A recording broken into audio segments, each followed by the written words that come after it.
Hello, this is Paul Milligan for IC Show TV at IC 2017. I'm joined today by Chris Fitzsimmons from BiAmp, a regular face for our viewers.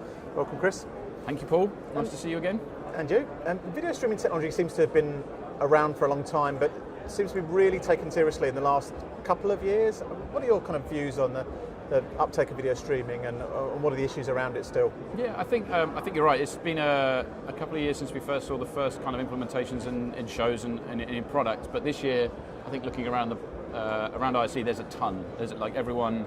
I mean, obviously, BiAmp announced Sierra Lux in June last year, but next to this booth, there are 3 or 4 other vendors offering streaming products. I think we're yet to see a large market adoption of it, like deployment-wise. There's not many live installations, and I think that's just due to timing and the way that people have to think about how they're going to deploy the product. There's a mindset change involved in going from a physical switching matrix to a network-based system, and there's some kind of customer journeys that have to be gone on to bring them around to that idea. And then there's just infrastructural needs. There's you've got to provision that network properly to cope with the bandwidth.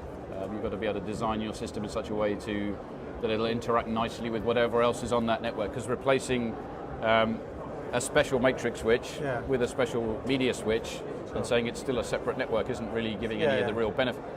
Streaming, the benefits of streaming are that you can use your IT infrastructure. So if you suddenly just say, well, actually, no, you can't. We're going to have a subnet for video distribution. It doesn't really push the button. So I think people have had to take time to kind of plan for that and modify their thinking. So while going on what you said, there are still issues around the messaging of video streaming and what it can do and what it's capable of, and that maybe hasn't been communicated from vendor to end user or integrator? There's definitely some misconception. I mean, the word, and it's funny because some of the vendors that are now moving into video streaming have been culprits in that, but the word compression has kind of been tarnished as this horrible, dirty word. It's bad, it means that the image is going to be bad and everything's going to be bad, but really compression is just a tool for bandwidth management, and you need to manage the bandwidth that you're using on the network. You need to be sure you're not overloading the payload that you have available. So I think people would do well to kind of understand that compression can be visually lossless. That's a term we see a lot, but really what that means is you can compress without losing fidelity, or at least visible fidelity, and that's all that really matters, is can I see the loss that's occurring in compression or not? And if you can't, then it's not a problem. Sure. I mean, you mentioned infrastructure. It seems you can't really talk about video streaming without infrastructure. Is there still a lack of knowledge or insight about exactly what infrastructure you really need to run these types of systems? I think it's just knowledge. I think it's something that vendors like BiAmp are going to have to help with. We're going to have to help AV guys kind of provision and plan these kind of networks. It's certainly something that we have tried to do ourselves with the bandwidth management tools into Sierra, with the Sierra Lux. But this idea of kind of scoping and provisioning what 50 endpoints and 50 endpoints looks like over a media network it's a new step people have to take.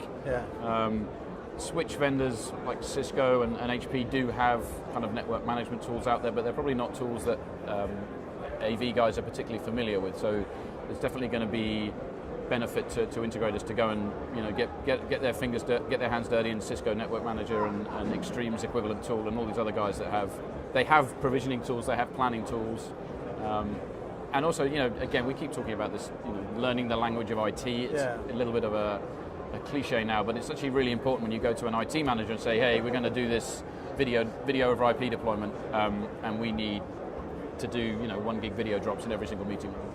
That's a non-trivial amount of bandwidth on top of VoIP and security or just data traffic that's already on that network. So things like AVB really help in that conversation, because you can hive off the media traffic, reserve some bandwidth for it on a network switch without impinging upon what other kinds of traffic are also needing to go through that shared infrastructure. Chris, it's always great to get your insight into things. Thanks for your time. Thank you, Paul. Been a pleasure as always.